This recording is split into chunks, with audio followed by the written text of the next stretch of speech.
டேய் உனக்கு யாராச்சும் பிடிக்காத விஷயத்த பண்ணிருப்பாங்க, ஆனா அது ஒரு மேட்டராவே இருக்காது. அதுக்கு நீ அவங்க பண்ண மாதிரியே அந்த விஷயத்த பண்ணி ஒரு சாட்டிஸ்பேக்ஷன் ஆயிருக்கியா?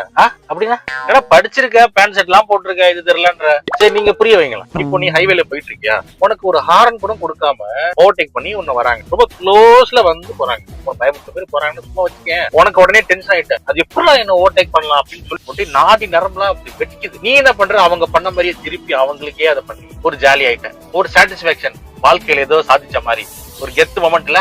ஆமா அப்படிதானே பண்ணணும். டென்ஷன் ஆடும் ப்ரோ. ஏய் ஏய் இருடா, இது ஒரு எக்ஸாம்பிளுக்கு சொன்னா என் கேரக்டராவே மாறிட்ட. இந்த கேரக்டர் பேர் தான் ரியாக்டிவ் அக்ரெஷன்.